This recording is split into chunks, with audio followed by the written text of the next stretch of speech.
What's going on, Excel fanatics? Verdexes here. This episode, I'm going to how to use a few different conditional formats on a single cell. So here in this example here, I have a list of profits going from January to June. And what I want to show is the percent increase or decrease month to month. So, and I go over this in another video, but essentially to show the percent change from two different points is new minus old divided by old.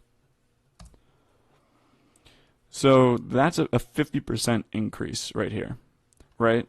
So the reason why that's 50% is that if you do 50% of 10,000 plus 10,000, that's 15,000. So that's how that kind of lines up, right? So 50% increase. Now I want to drag this down. So now it's showing me the month to month is the percent change.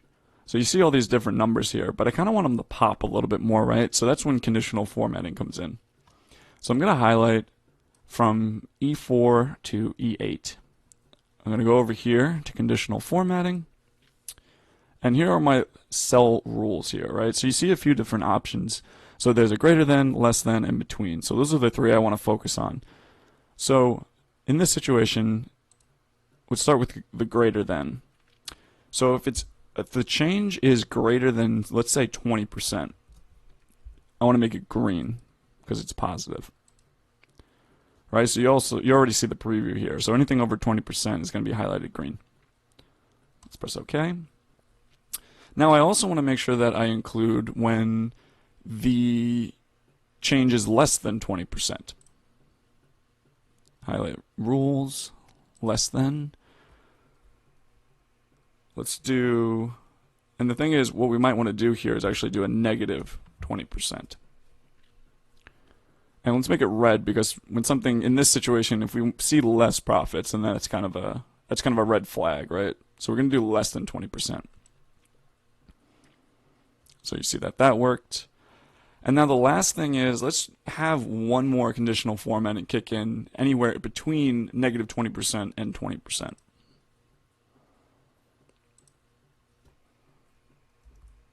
Percent, 20%, and let's make that yellow.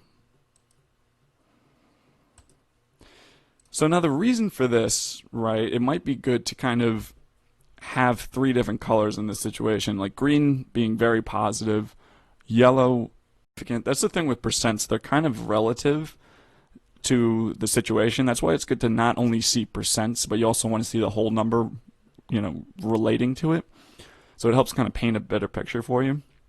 So, but the thing is, in this situation, it's kind of good to get a little bit of helping you set expectations, like what's really important. So it's like anything over 20%, like whatever context of the numbers I'm using, 20% is pretty good. And the thing is, though, that's nice about now is if I change these numbers, the conditional formatting will update, right? So if I decide to just write, let's say 20.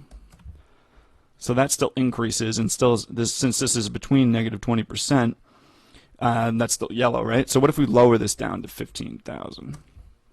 So that turns red, and that actually updates the April change as well. Let's say this goes back up. Still that. So you see, the conditional formatting is updating as I'm entering these numbers. So that's what's really helpful about having those three layers on top of each other. So now, say real quickly, I have another set of information that wants to use these conditional formatting rules. So even though I already had these, when I highlighted all of these and I set the rules pertaining to them, I don't want to have to redo all that for this set of information as well, right?